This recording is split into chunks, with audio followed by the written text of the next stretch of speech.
Continuando con el programa de los egresados tienen la palabra, hoy nos visita el egresado de la facultad Germán Arce Zapata. Su presentación, su hoja de vida dice todo. El hecho de haber sido ministro de Minas y Energía en el periodo pasado ya nos llena de expectativas en lo que nos pueda llegar a contar. Vamos a seguir, la página está toda la presentación de la hoja de vida de él. Le dejo la palabra. Muchas gracias, profe. ¿Cuál era el objetivo de esto? Esto nace de una conversación con mi profe Boris Salazar hace algunas semanas, que vine después de 24 años a la facultad, hacía eso no venía al campus. Y es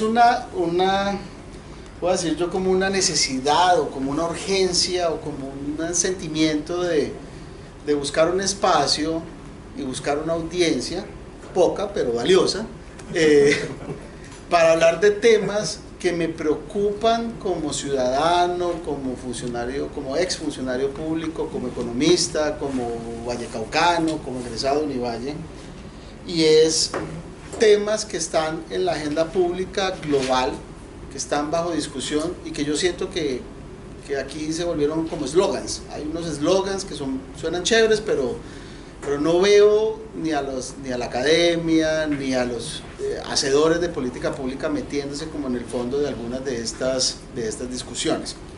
Y a raíz de eso, Boris pues le propuso a la facultad que me abriera un espacio para venir a conversar. Yo pues no soy profesor, ni soy investigador, traje un par de filminas para ambientar algunos temas que quiero mostrarles, pero el objetivo fundamental es poner un tema sobre la mesa y discutirlo y contarles un poquito desde mi experiencia cómo ha pasado eso en Colombia o cómo está pasando en el mundo y los grandes desafíos que se vienen hacia adelante, porque yo creo que en términos de desarrollo la próxima década va a ser sustancialmente distinta a la que estamos terminando ahorita y a la que estamos construyendo hoy. Yo creo que estamos en un punto de esos de quiebre donde empiezan a pasar unas cosas que dentro de 10 años vamos a decir lo que diría yo la primera vez que compré un teléfono celular, y es que nunca me imaginé que yo iba a trabajar desde este aparatico. Hace 10 años, no estoy hablando de hace 100. Hace 10 años, cuando yo estaba aquí en esta cosa, o sea, el teléfono público era de usuario, yo que soy de Buga, era de uso, digamos, obligatorio, pero pensar que yo tengo todo lo que necesito dentro de este aparato, pues era impensable hace tan solo una década. No estamos hablando de grandes periodos, y la velocidad a la que ocurren las cosas hoy en día es muchísimo mayor. Entonces, cuando le pedí yo a Boris como un espacio, entre otras cosas porque he querido hacerlo, lo quería hacer con estudiantes. Yo no vivo en Cali hace muchos años, pero lo quería hacer aquí, porque aquí fue donde yo arranqué, aquí fue donde alguna vez alguien me echó un cuento que me hizo pensar algunas cosas que creo que de alguna manera han ayudado a construir el camino que he recorrido y, digamos, las experiencias que he podido como adquirir durante estos años. Yo soy economista de esta facultad, a mucho honor, y tengo un MSc, un Master in Science de una universidad del Reino Unido que se llama la Universidad de Reading, en una cosa con la que me gané la vida por muchos años, que era en el mundo bancario.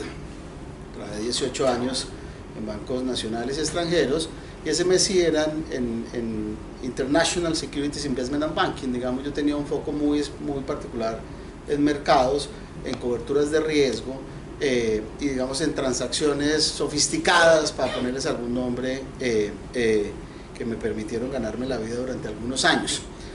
Durante los últimos 8 años trabajé en la administración del Premio Nobel de Paz Juan Manuel Santos, donde hice varias cositas.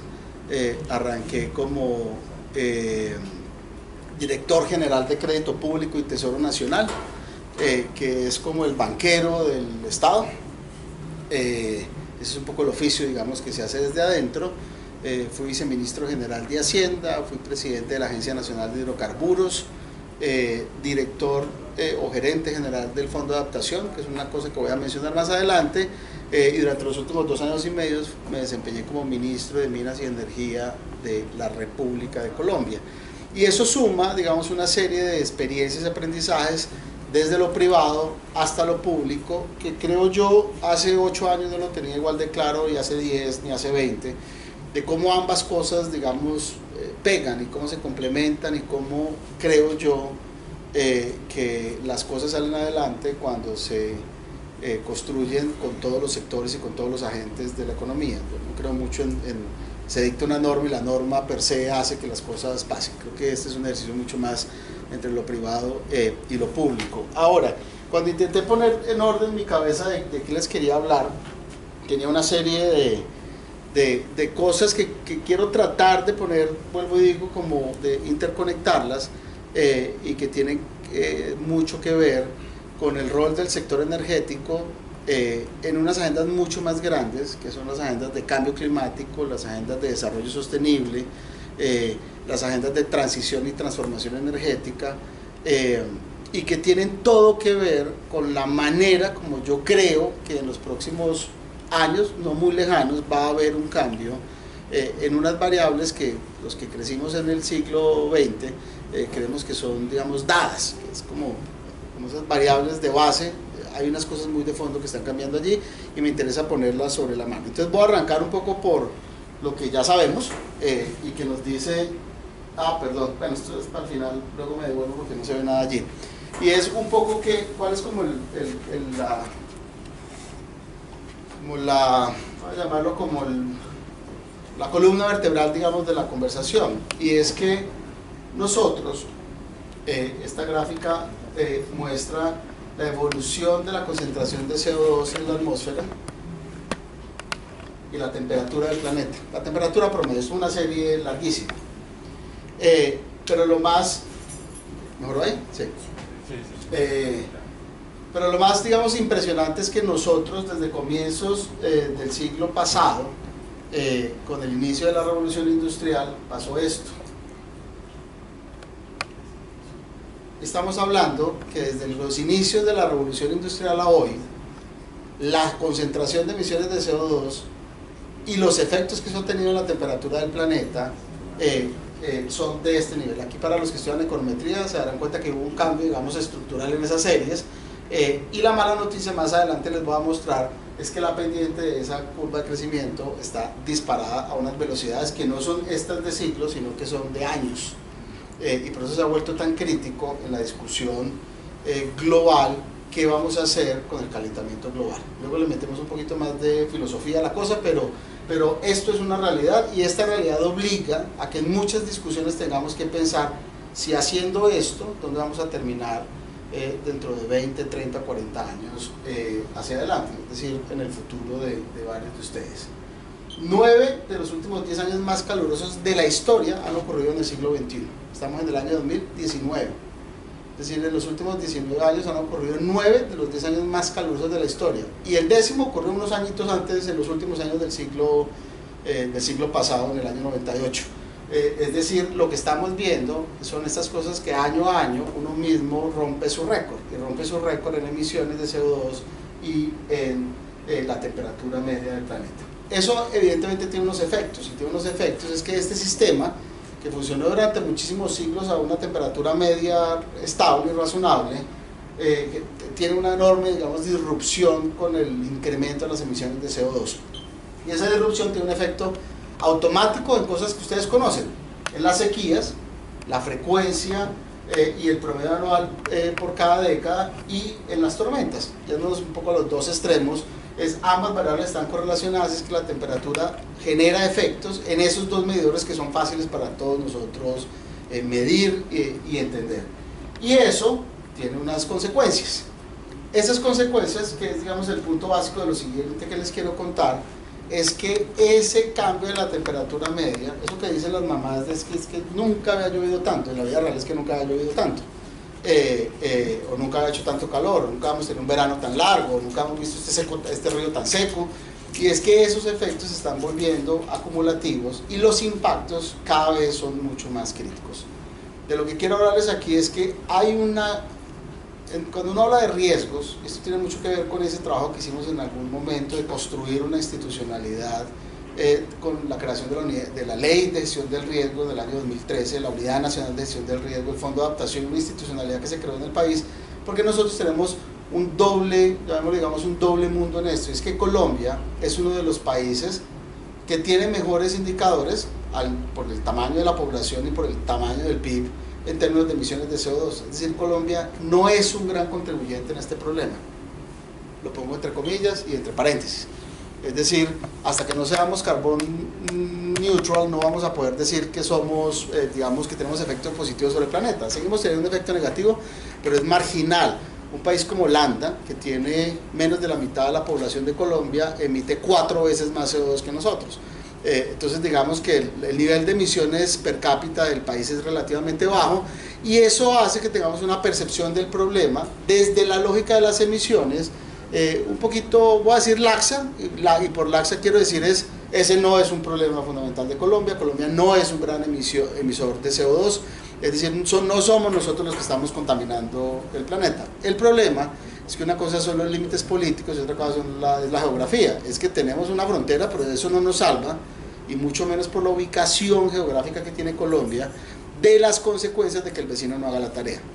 Entonces nos pone en una situación de enorme vulnerabilidad. Colombia es uno de los 20 países más vulnerables al cambio climático. Yo no sabría el punto 46 donde nos ponen la tabla, pero probablemente estamos en el último percentil de emisores. Pero no estamos en el último percentil de los receptores de las consecuencias de ese calentamiento global.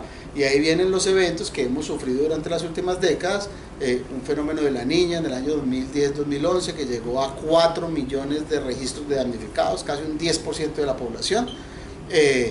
Y no es menor cuando uno tiene 400 y pico de municipios inundados en una ventana de tiempo de 2 meses. Los efectos que eso tiene en términos de desarrollo son monumentales. Es decir, si bien nosotros no somos grandes generadores de ese riesgo, somos brutalmente vulnerables a los efectos que esta problemática está generando en el desarrollo del país. Hay unos cálculos del Banco Mundial que se hicieron después del fenómeno de la Niña, y es que nosotros perdimos en PIB, va a ser impreciso en esto, una cosa entre el 1,2 y el 1,4 del PIB en ese periodo de la ventana de inundaciones del 2010-2011.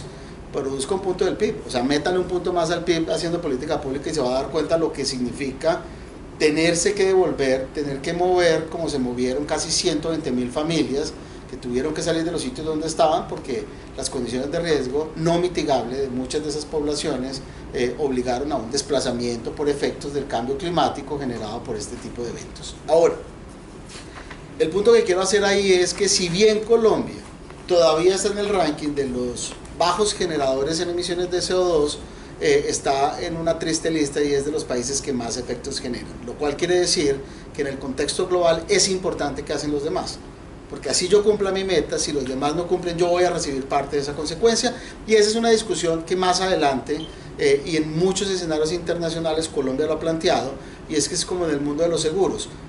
Si usted me genera un daño a terceros, ese daño debería ser compensado, y esa es parte, digamos, de algunas de las discusiones en la agenda de adaptación con Naciones Unidas, y es como países que son particularmente vulnerables reciben algún grado de compensación para manejar estos riesgos. Ahora, estos riesgos se manejan de distintas formas. Usted puede construir muritos, que es lo que le gusta a los ingenieros, y hacer muchos muros, o puede adaptarse, y reduce la vulnerabilidad. Yo siempre pongo un ejemplo, y es en el año 2010-2011 nos llovió a todos en Colombia. Yo no me inundé, yo no sé si alguno de ustedes se inundó, pero los que se inundaron, que fueron más, claramente estaban más expuestos a ese riesgo.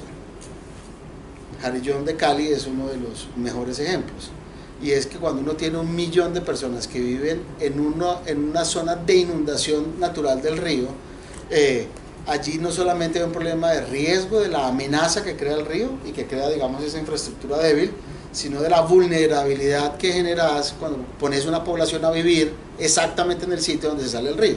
Entonces ese efecto, que es un efecto antrópico y es de la intervención del hombre en ese ecosistema, es una cosa que se puede gestionar. Evidentemente mover 1 millón de personas del distrito de Agua Blanca, pues digamos nos costaría un par de décadas y bastantes puntos del PIB, pero la realidad es que hay que adaptar esa población para que pueda convivir con esa amenaza sin que esté su vida y su integridad expuesta día a día, como ha ocurrido, como sigue ocurriendo hasta que no se termine de desarrollar ese proyecto. el punto que quería dejarles aquí es que a pesar de que este balance entre lo que nosotros generamos y lo que nosotros recibimos, pues esta es la historia de la vida. Pues una de las historias más tristes de mi vida es llegar un 1 de abril a Mocoa y no encontrar todo un pedazo del pueblo que se lo llevó el río por delante. Una población que vivía a orillas de un pequeño cañado, de una pequeña cañada, perdón, no estamos hablando del río Putumayo, estamos hablando de una cañada. Y esa cañada, que es una zona natural ¿cómo se llama? No de derrumbes, eso tiene un nombre, de los ríos que tienen la capacidad de bajar mucho material, mucha piedra. Ese municipio se construyó sobre una zona que naturalmente le iba a pasar eso.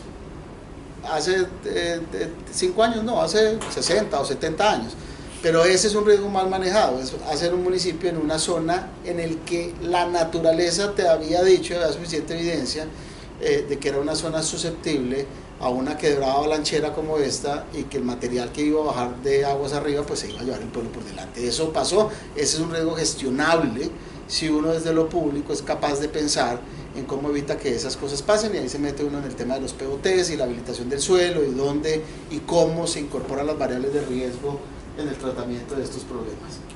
Me voy a devolver, esta fue la que les anuncié hace un rato, y es, si seguimos como vamos, esta es la trayectoria de calentamiento. Si ustedes vieron la serie anterior, estábamos hablando más o menos de un punto promedio en la temperatura más o menos desde el 1900, digamos la post-revolución industrial.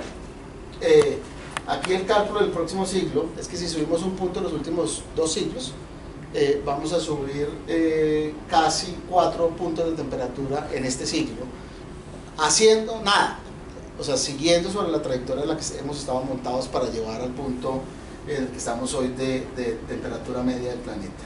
La meta del Acuerdo de París es de tenerlo aquí, que es lo que los científicos han determinado como el máximo nivel de tolerancia que tenemos a un calentamiento. Digamos, ese es un riesgo hasta ahí administrable. Por encima de 2, lo que dicen los estudios es que todas esas películas de ciencia ficción que hemos visto de que se acaba el oxígeno, digamos, no vamos a estar aquí para ver el resultado de lo que le pase, digamos, a la especie humana en estas condiciones. No quiero ser catastrófico, pues todo un problema serio. Ahora, ¿qué tenemos que hacer para administrar ese riesgo? Y eso es parte como de algunos de los puntos que quiero poner sobre la mesa hacia adelante. Lo primero es que hay que bajar las emisiones drásticamente. Y aquí quiero hacer una pequeña precisión, voy a decir técnica, y es que, porque en esto los fundamentalismos siempre dañan la discusión. Esto no es un problema simple y llanamente de los fósiles. Los fósiles juegan un rol importante. Por fósiles digo del petróleo, del carbón y de muchos de sus derivados. Aquí el problema es la combustión. Es lo que hago yo con esos fósiles y el efecto que esa combustión y el CO2 que expide la combustión genera sobre la atmósfera.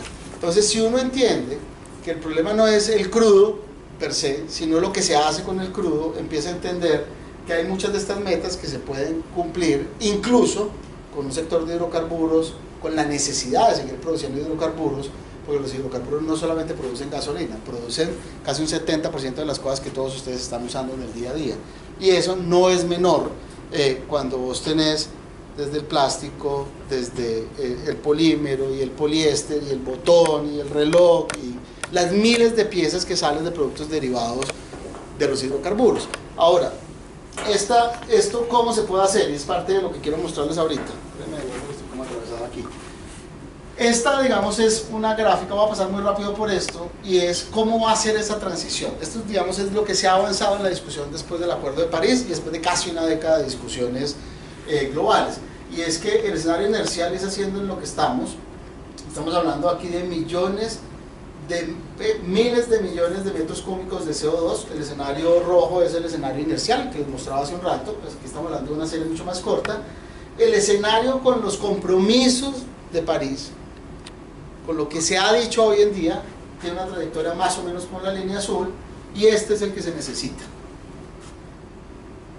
Es decir, y esto se lo digo con absoluta franqueza, yo que, digamos, he sido miembro de esos comités de seguimiento, cuando uno se sienta con los agentes de cambio de este proceso y le dicen a uno, todos sabemos que no vamos a cumplir la meta, eso es como cuando le dicen, usted tiene una enfermedad terminal, pero si no se toma el remedio y no se hace la quimio, pues la probabilidad de que ese evento se materialice es mucho más alta.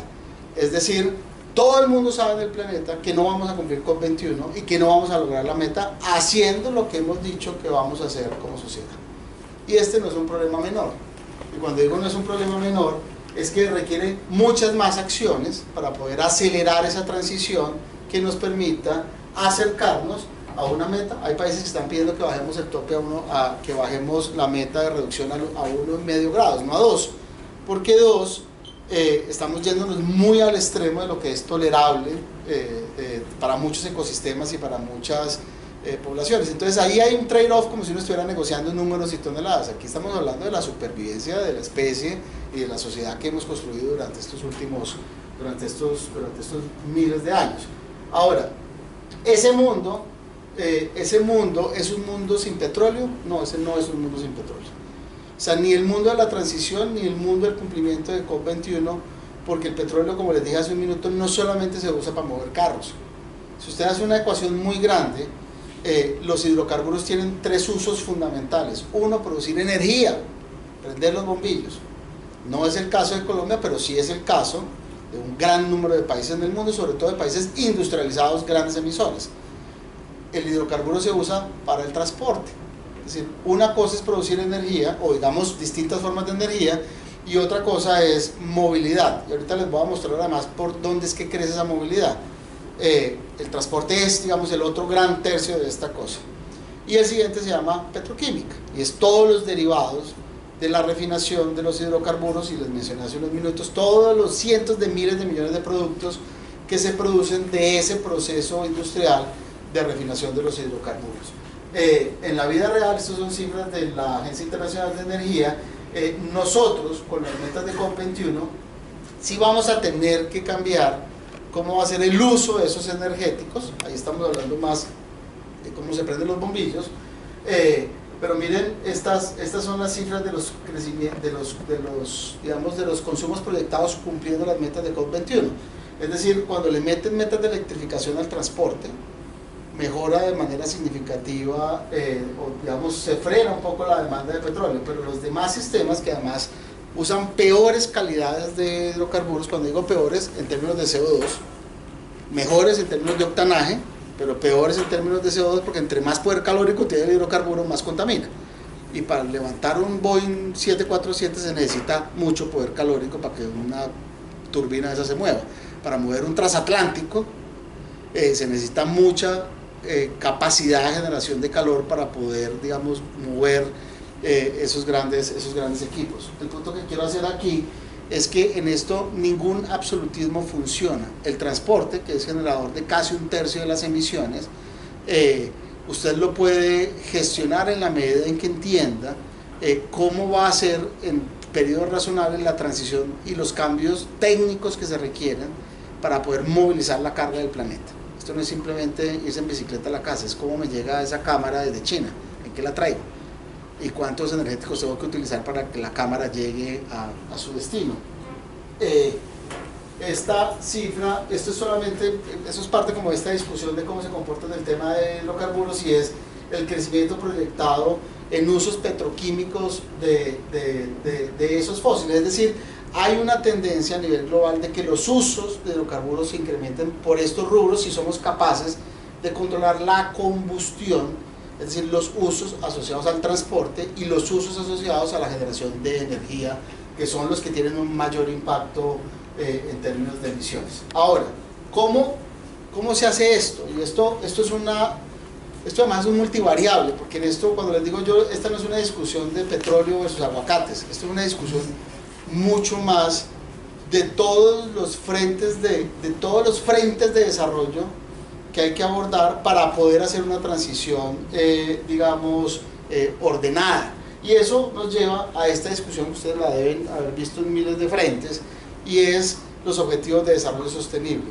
Nosotros, Colombia, uno de los países firmantes, y de hecho uno de los 2 países que propuso esta agenda en Naciones Unidas, y es cómo migrábamos de las discusiones de los objetivos del milenio y cómo nos centrábamos en un multivariable de todas las cosas que deberíamos hacer, uno, para gestionar mucho mejor ese riesgo que les mencioné hace un rato, que está asociado desde cómo reduzco las vulnerabilidades, y vuelvo y les digo, no es lo mismo enfrentarse a un fenómeno de la niña en el distrito de Agua Blanca que enfrentarse a un fenómeno de la niña aquí en Ciudad Jardín.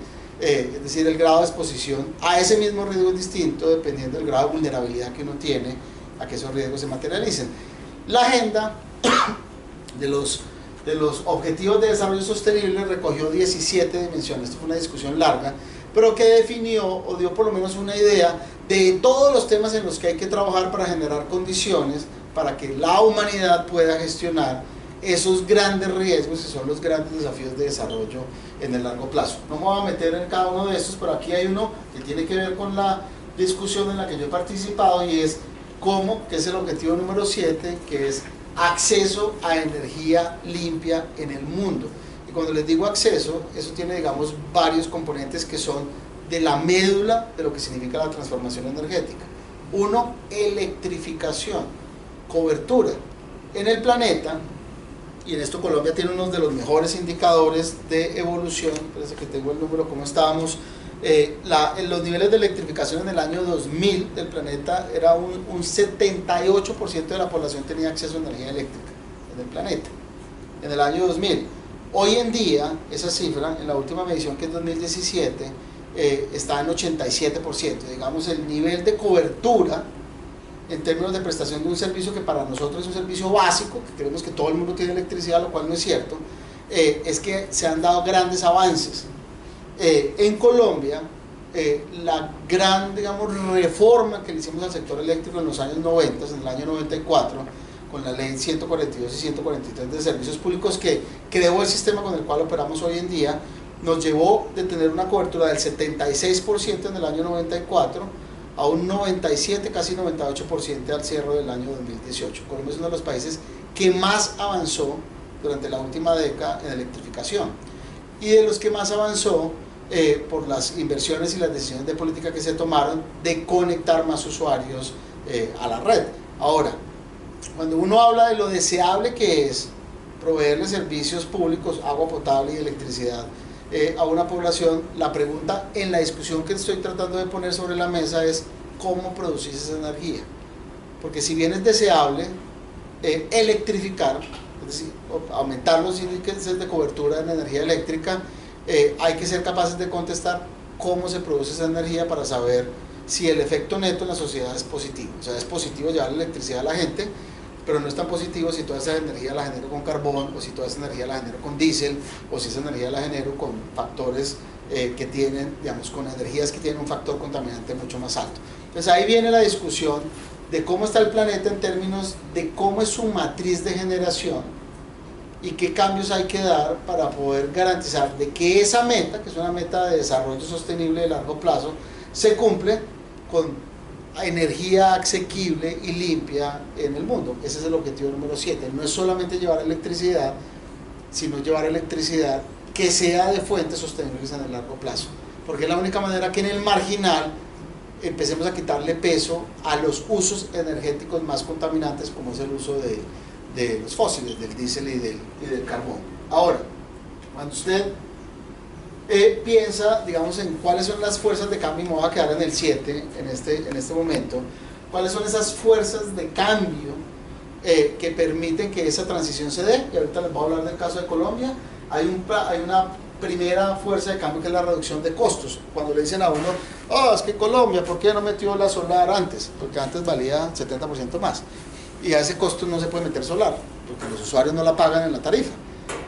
Entonces hay unas cosas que pasan el día que además la estructura de costos tecnológicos permiten que eso pase. Para que se hagan una idea, la reducción de costos, que lo estaba chequeando ayer,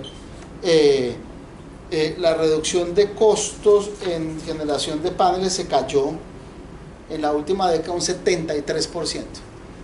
O sea, ese es un breakthrough, digamos, hay un cambio estructural importante, y es que la tecnología con la cual se puede hacer utilización del sol en sus dos versiones, en luminosidad y en capacidad de generación de calor, se cayó en un 73% en los costos. El viento, o todas las fuentes de generación eólica que están asociados a las fuerzas de los vientos han caído un 22%.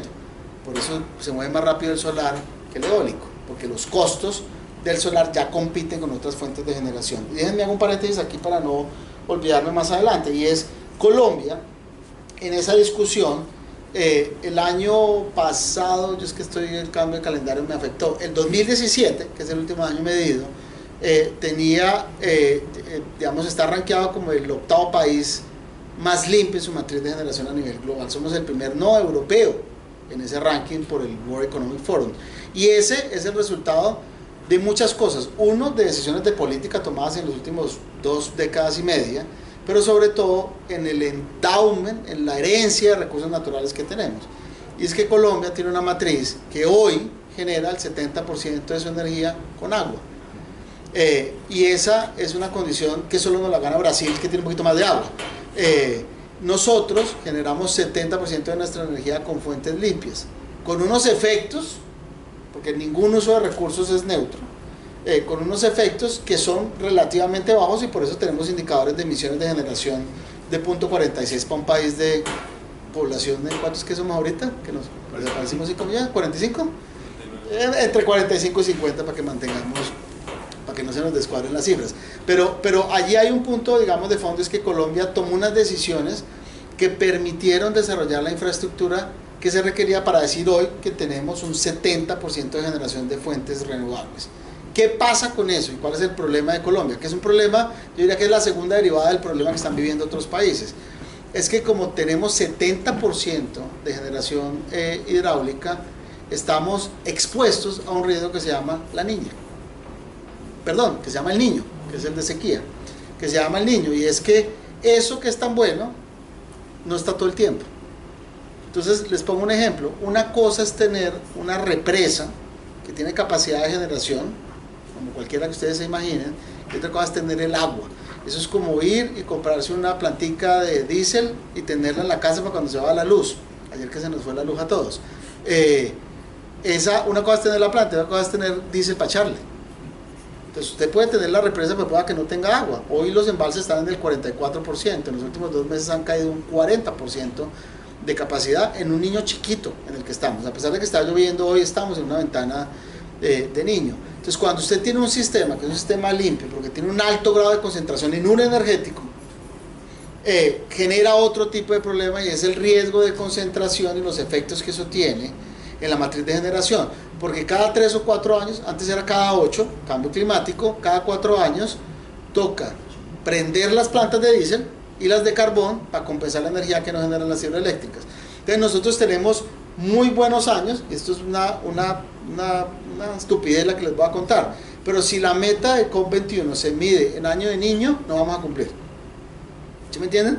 En un año promedio cumplimos siempre, pero si nos llega a coger un niño el día que tomen la foto de COP21 en el 2030, pues el país puede parecer el país más contaminante del planeta, porque la cobertura que tenemos para esa generación limpia con agua es diésel y carbón.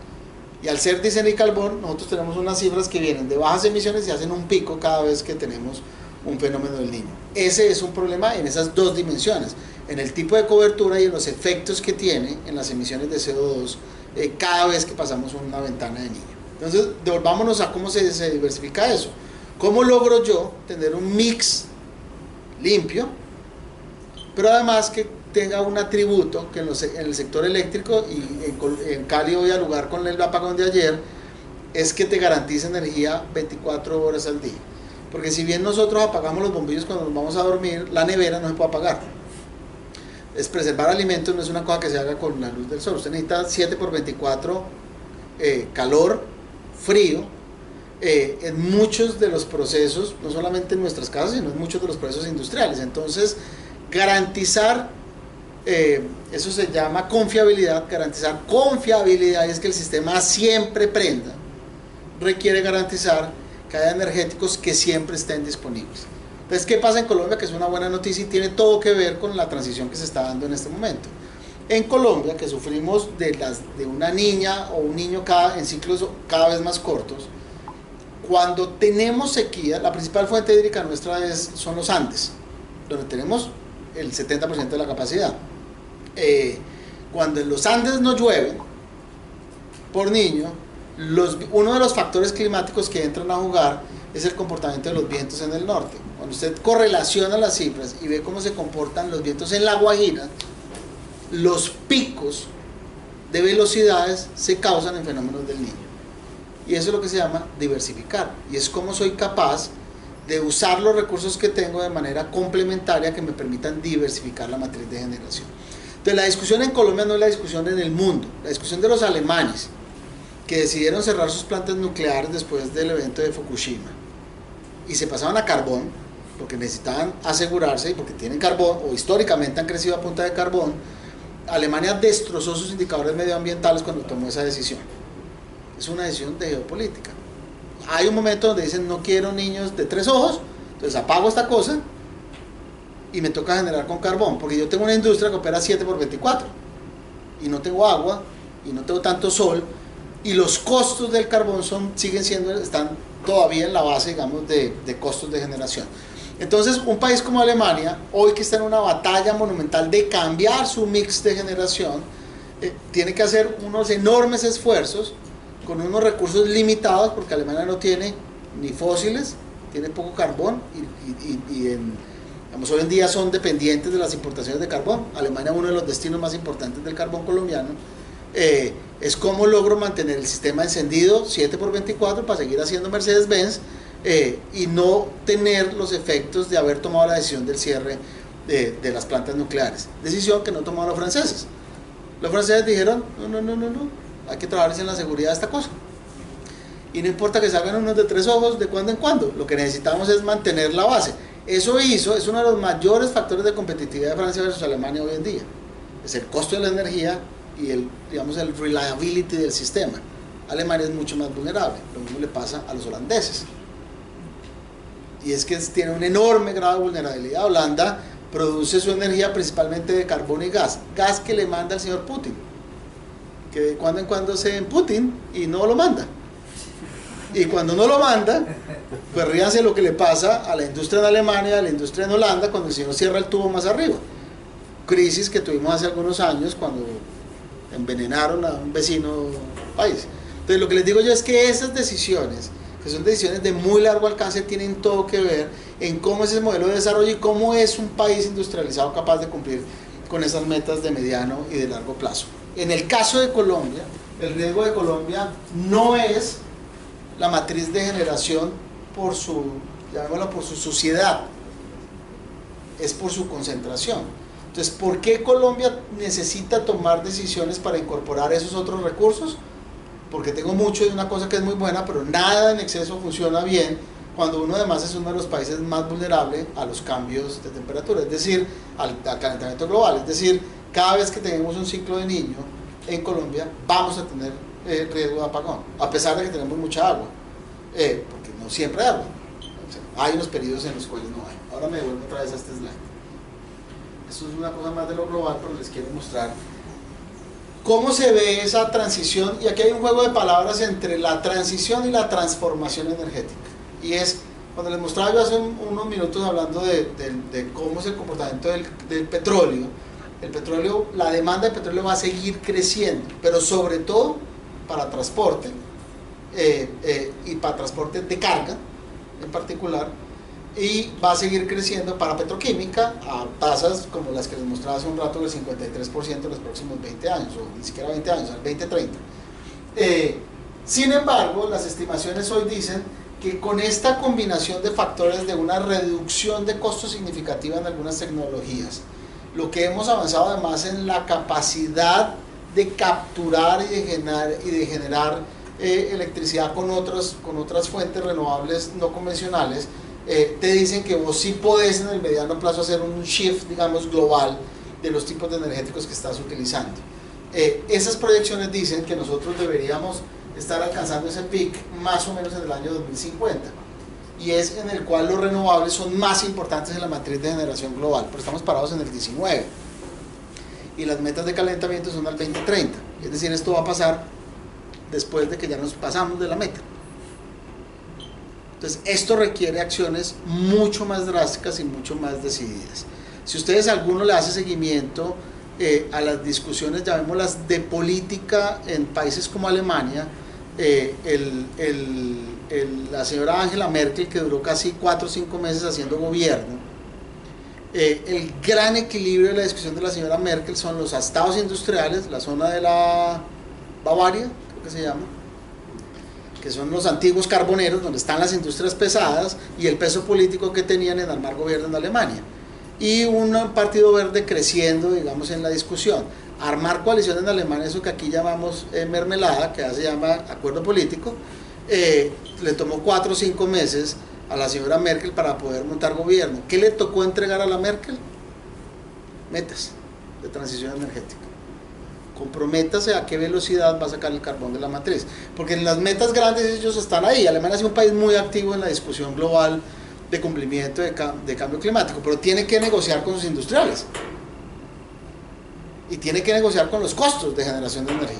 Entonces allá están nuevamente hablando de reabrir plantas nucleares, por ejemplo,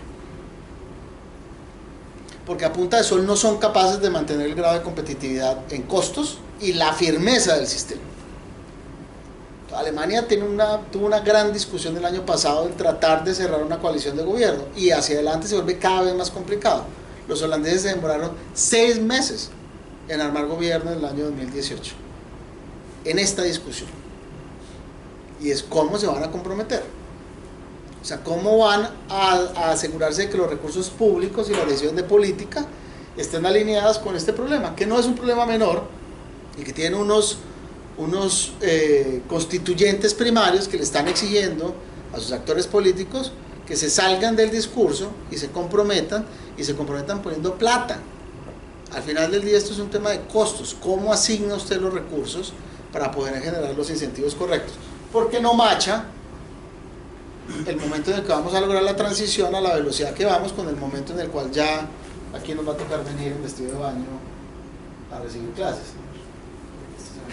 Ahora, me voy a devolver, esto es un collage de cosas que tenía muchas imágenes, pero es una cosa que se los digo por experiencia, es que parece obvio, pero no es obvio. Es que no todo el mundo es autosuficiente en términos de generación de energía. Esto es uno de los grandes drivers de las relaciones económicas en el mundo. Es que pocos países, nosotros incluidos, los azules más oscuros, pueden decir: yo genero toda la energía que consumo. Esa no es la realidad del planeta. Esa no es la realidad en muchos de los países, o en casi todos los países de Europa. Esa no es la realidad en Estados Unidos, a pesar de los enormes cambios que ha tenido Estados Unidos en la última década. Esa es una realidad de poquísimos países que producen los energéticos que necesitan para consumir e incluso para exportar energía a sus vecinos. Cuando uno entiende que el nivel de autosuficiencia energética es de este nivel, hay más gente dependiendo de otros recursos energéticos para poder prender sus economías, para poder prender sus plantas y para poder prender sus bombillos. Y esto tiene que ver con dónde están los recursos y dónde están los usuarios, dónde se consume y dónde se genera la energía. A lo que quiero llegar, esto es un poquito incomprensible, pero les voy a mostrar esto, y es cuáles son los países. Esto es radiación solar. Los más oscuros son los que tienen mayor capacidad, digamos, mayor poder de, yo no sé esto cómo se dice, de iridiscencia, para poder generar su energía. Y si ustedes lo ven aquí, pues esto tiene que ver con lo que ha pasado en Chile y lo que ha pasado en Perú. Entonces cuando le dicen a uno: ¿por qué no hacen lo de Chile? Pues porque es que no, pues aquí hay sol, pero no tanto, o no el que uno requiere para que esto sea económicamente eficiente. Entonces, si uno lo quiere hacer con fuentes no suficientemente eficientes, imagínense Alemania, que tiene una política de solares con estos indicadores, son de los más pobres. Entonces parte de la discusión es cómo hacemos un ejercicio, y voy a meter otro venenito en esta conversación. Esto es viento, cómo se comporta viento, siendo estas las alturas a 9 metros, digamos, las mayores velocidades. Colombia solamente logra estos indicadores en el norte de La Guajira, pero miren, la Patagonia es una fuente infinita de generación de vientos, y lo mismo pasa en algunas regiones del norte y en algunas regiones de África. El punto que quiero hacer aquí es que nosotros hemos construido, estaba trastocado, nosotros hemos construido un sistema, se me perdió la paloma, no, ya me acuerdo. ¿Qué es lo que le quiero decir? Hay un concepto que es un concepto peligroso para la manera como hemos abordado esta discusión, y es el de soberanía energética. Y es que eso en Colombia no se vive, porque Colombia siempre ha sido soberano energéticamente, pero eso en el mundo es un nicho, y es quién tiene la llave. La discusión que les decía hace un minuto de Putin, es que si Putin es el principal proveedor de gas de Europa, pues el dueño de la llave es el señor Putin. Cuando ustedes se preguntan por qué no se meten con Putin, pues es porque cierra la llave. Y el día que el señor cierra la llave, apaga tus industrias.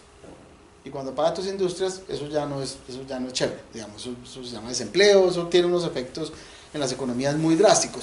Porque el modelo ha sido un modelo local. Cada país ha diseñado su solución.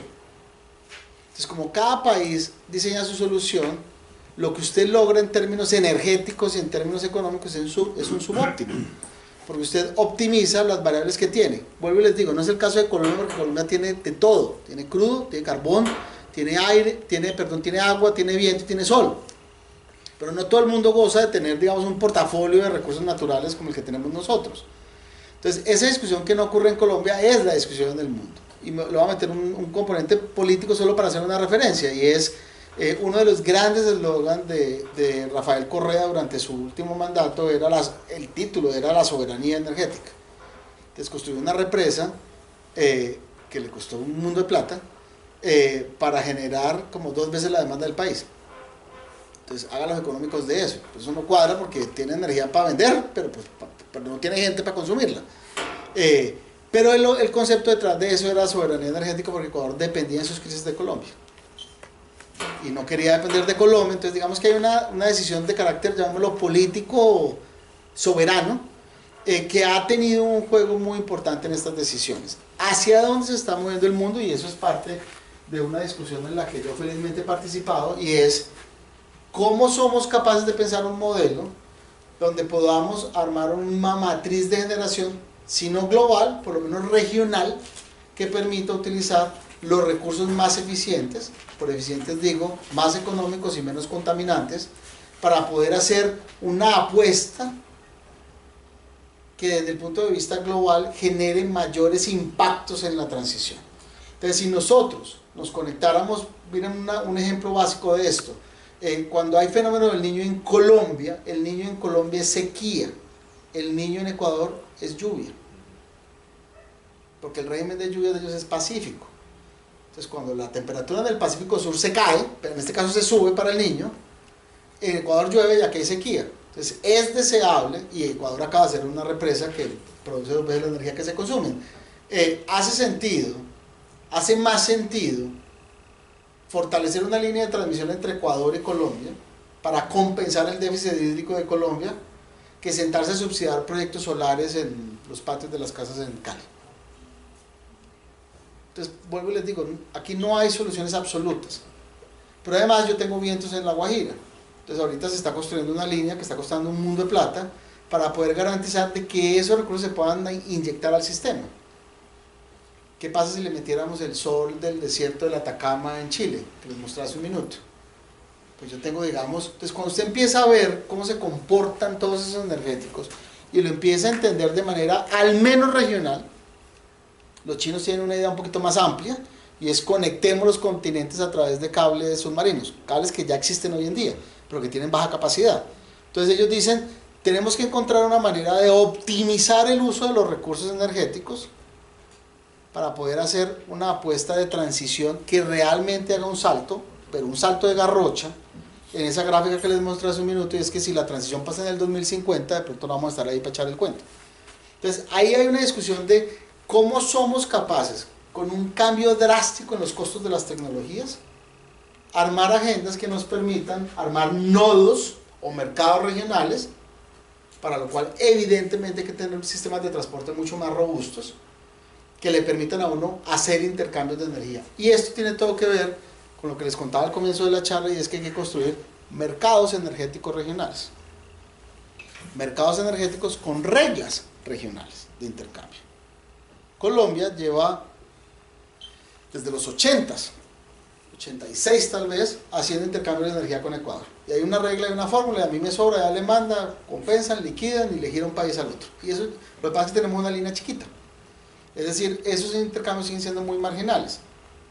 Pero con la nueva capacidad que entra de Ecuador es muy importante y muy relevante entender que hay una fórmula comercial de intercambio de precio de energía, pero sobre todo que hay complementariedad de los recursos, que es lo que nos sirve a nosotros. y es que en momentos de sequía, en fenómenos del Niño, es más barato traerla de Ecuador que usar recursos públicos para subsidiar meter solar, porque hay que meter solar. Hay que meter solar donde hay buen solar. ¿Se me entiende? Y hay que meter viento donde hay buen viento. Buen viento, digo, buenos resultados energéticos y a bajos costos para poder completar, digamos, esa ecuación.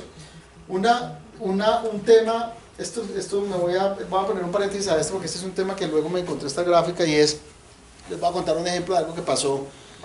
China es el país, China se está llevando casi el 40-45% de la inversión en energías renovables. Es el país que más plata le ha metido a esta apuesta.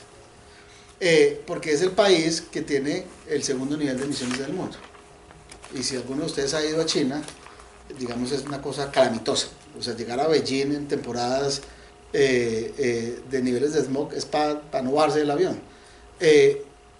Y los chinos han hecho una apuesta muy grande. Ahorita les voy a mostrar un par de indicadores que le dicen a uno realmente quién está jugado en esta agenda. Pero el punto es que en el año 2016 China hizo un salto enorme en la producción de vehículos eléctricos y metió una cosa cercana a 1 millón de vehículos en Beijing en una ventana de tiempo muy cortica. ¿Con qué se cargaron esos carros? Con carbón.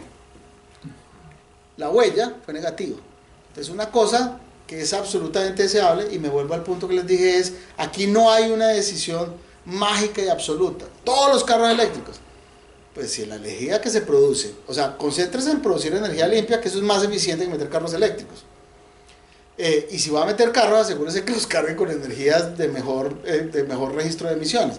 Entonces los chinos pisaron el acelerador a meter eléctricos y deterioraron el balance. Porque la velocidad a la cual se ajusta la matriz de generación, pues es de décadas. Se compra carros y los pone a caminar mañana. Pero cambie su parque de generación, son decisiones que toman décadas, mientras usted recoge la tecnología que tiene y mete la nueva y los costos, digamos, enterrados que eso genera. Pero lo que les quiero decir es que la electrificación tiene un peso, la electrificación del transporte, perdón, tiene un peso grande, pero la electrificación del transporte hoy, de pronto salgo de aquí y ya hay una noticia distinta, es viable en los vehículos que usamos nosotros para transportarnos dentro de las ciudades. Pero los grandes generadores de emisiones son los vehículos de carga. Entonces, si usted cambia todo el parque de vehículos en las ciudades, en el caso de no me sé los números exactos, pero en el caso de China, la proporción de cambiar todo el parque automotor versus las emisiones del transporte, y cuando digo transporte estoy hablando de las tractomulas, digamos, del transporte pesado, pero sobre todo del transporte marítimo y del transporte aéreo, se vuelve absolutamente marginal. Entonces vuelve y juega. ¿Es deseable tener vehículos eléctricos? Sí, es deseable. Ojalá los cargues con energía limpia, porque si no estás haciendo un mal negocio. Entonces esa es una de esas cosas en las que en esta discusión uno puede perderse. Otro factor, y aquí me voy a devolver un poquito a lo que estábamos hablando de los objetivos de desarrollo sostenible hace un rato, es que la manera como nos organizamos es importante. Yo no sé si esto se alcanza a leer, pero esta es la comparación de dos ciudades relativamente parecidas en términos del tamaño de la población. 5 millones de habitantes en Atlanta, 5 millones de habitantes en Barcelona. Ese mapa es un mapa de densidad. Y te dice que los señores de Atlanta, que son más o menos los mismos, aquí hay 5 millones, aquí hay 5.200, estos ocupan 7.692 kilómetros cuadrados de espacio, estos ocupan 648. La diferencia de eso está aquí. 7.5 toneladas de CO2 se producen en Atlanta para mover la misma gente, y aquí se producen menos de 1 tonelada, 0.70. Es decir, aquí hay un efecto en la manera como nos organizamos. Entonces, la planeación urbana tiene un peso enorme. Yo tengo por ahí una gráfica que no sé si la pegué, y es que en Colombia, yo ya les dije hace un minuto, Colombia tiene una matriz limpia de generación, tiene un riesgo de niño, y ese riesgo de niño necesita un offset, necesita cómo se diversifica y cómo se complementa. Pero los grandes factores de generación de emisiones en Colombia, pese a sus bajas emisiones, no están relacionados ni con la producción de energía ni con el transporte. Son temas de ordenamiento territorial. Entonces, la deforestación, el uso del suelo, la ganadería extensiva, tiene mucho más impacto en mediciones específicas que si cambiáramos todo el parque automotor, con el costo que eso tiene, o si cambiáramos, si apagáramos las plantas de generación térmica para cubrir los eventos de niño. Entonces, ahí hay una decisión que es una decisión de política pública, y es cómo en el ordenamiento soy capaz de mandar las señales correctas para eso. Y voy a dar un ejemplo por la positiva, y es esa discusión que se ve en Bogotá. En Cali no ha pasado, no sé si pasó, pero no me enteré, de la densificación, que fue parte del POT de Petro, que se cayó, que no se cayó, tenía todo que ver con esto. Hay un mensaje ahí muy de fondo. Y es cómo logra usted densificar la ciudad, porque usted deja y elimina transporte público, trae la gente de Soacha, trae la gente de Bosa, trae la gente de Chía. Le empieza a pasar uno de esto. Evidentemente Bogotá no tiene estos indicadores de Atlanta, tampoco.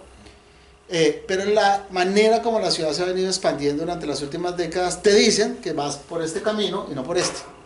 Entonces aquí hay un problema. Cali está por las mismas. Y es que toda la expansión ocurre hacia afuera. Y eso se vuelve un factor de mayor demanda de recursos energéticos. Se requiere más transporte público, o más uso de carro, o más pico y placa. Entonces ya no hay que tener uno o dos, sino tres carros para poder hacerle el bypass a la norma. Aquí está el cifro. La suma en términos de emisiones en Colombia, de todo, de agroforestal, agrícola y ganadero, cuenta por casi 76% de las emisiones. Entonces cuando uno le dicen hay que cerrar Ecopetrol, no, el problema de Colombia no es Ecopetrol. Dale la vuelta. Aquí hay una discusión que es mucho más profunda, es que nosotros, que tenemos una enorme capacidad de absorber emisiones, es mucho más grave lo que está pasando en el Chiribiquete con las quemas que bajar la calidad del diésel. Es mucho más dañino el incendio que estaba ocurriendo en estos días en el Chiribiquete que devolver la norma de calidad técnica del diésel, cosa que no va a pasar. Pero lo que les quiero decir es, en esta cosa, esto no es blanco y negro, aquí hay que entender qué tenemos nosotros, cuáles son los factores por los cuales uno está generando las emisiones, para poder meter las agujas en la acupuntura y poder generar los incentivos correctos. El ordenamiento territorial es, diría yo, la variable más potente con la cual podemos parar los altos niveles de deforestación, que es el principal causante de los niveles crecientes de emisión, a pesar de tener niveles bajos para el tamaño de la economía y de la población que nosotros tenemos. Yo les dije hace un minuto, les voy a mostrar cómo está el posicionamiento global. Es un indicador que me encontré tratando de pegar estos slides, y esto es, la gráfica, esta línea, se dan de cuenta, un balance comercial de fósiles, de importadores y exportadores de petróleo, de crudo. Los países, estos verdes son importadores, estos son exportadores. Y aquí hay una variable que es con la que está cruzado. Esto es un ejercicio del documento que les voy a recomendar, que no se veía al comienzo, que es un primer análisis que se hizo de las implicaciones geopolíticas de la transición, que era un poco lo que tenía en la cabeza cuando hablé con Boris hace unas semanas. Y es, miren cómo se están posicionando. Este indicador, perdón, el de la X que no les conté, es el número de patentes registradas en tecnologías de generación de energía limpia. El gran campeón, cuando les dije hace un minuto, es China. El 47% de la inversión en el mundo se está haciendo en China. Por chinos y no chinos, para ser más claro. El siguiente gran jugador son los americanos en términos de evolución tecnológica. Estos países, que son dependientes porque son importadores de fósiles, tienen, digamos, un posicionamiento, o sea, están posicionándose en esa transición. Han hecho tontadas como la que les conté, meter 1 millón de vehículos y cargarlos con carbón. Y que es una medida que me gusta un poco más, habla de la resiliencia, y es quién tiene una alta exposición, mayor o menor exposición, y está, digamos, mejor o peor preparado. Colombia tiene una baja exposición, Colombia está por acá. Colombia tiene una baja exposición y tiene una baja resiliencia. ¿Por qué? Este es un punto de una discusión en Colombia que es crítica, y es, nosotros no tenemos una economía petrolera. Este no es un país petrolero. O sea, en el mejor año, que fue el 2013, el PIB del sector llegó al 9,5. Es decir, somos una décima. Es importante, no hay sectores aquí del 20 y del 30%, digamos, somos uno de los grandes como sector. Pero en ese mismo año un 25% de los ingresos fiscales se generaron en ese sector. Entonces el problema de Colombia, más allá de si es petrolero o no, es que el dueño del negocio del petróleo es el gobierno. Entonces si a ese negocio le va mal, al que peor le va a hacer al gobierno. Por eso Ecopetrol en el año 2014 generó 0 utilidades. Se cayeron un 25% de los ingresos fiscales entre el 16 y el 17. Entonces, el problema es un problema de finanzas públicas, que es de una naturaleza distinta. Si nosotros estuviéramos en el negocio del retail, pues vamos a la velocidad de cómo le va el PIG del éxito. Pero en el caso de Colombia, el negocio grande que tenemos, porque el principal activo que tenemos es una compañía de exploración y producción de hidrocarburos. Si ese es el negocio en el que ha estado el Estado como inversionista, porque Colombia es así, estamos altamente expuestos, pero desde el punto de vista fiscal. Ahora, cuando uno ve la ecuación de quién paga tributos, o sea, en una economía en la que este sector en el mejor año aportó el 9,5 y le mete lo que pagan en tributos, pues se da cuenta que el único sector, o uno de los pocos sectores que tributa a altas tasas es el sector de hidrocarburos, es decir, es Ecopetrol, para ser más preciso. Entonces, en esa ecuación nosotros tenemos el grado de resiliencia nuestro es bajo, porque los ingresos fiscales, esta variable está medida como GDP per cápita. Tiene un problema, es que está medida en el año 2016, que es ese año bajo. Nosotros tenemos una dependencia más alta, es decir, el punto debería estar por aquí, por donde está Argelia, pero igual sigue, digamos, seguimos estando en ese recuadro. Entonces uno tiene que, ese es otro tipo de problema, y es cómo diversificar las fuentes de ingresos fiscales, no desapareciendo los ingresos del petróleo. Es como generar ingresos en otros sectores de la economía que tengan un peso desde el punto de vista de tributación que sea razonable con el tamaño del PIB y de recursos que utilizan. Pero esa es, digamos, otra discusión para otro cafecito. ¿Cómo están manejando los países esas transiciones? Entonces, uno de los casos más, digamos, diría yo, más admirables es el de los noruegos, cuya economía se construyó y se sostiene sobre los hombros del petróleo. Noruega era la Guajira colombiana hace, ¿cuántos años? ¿50 años?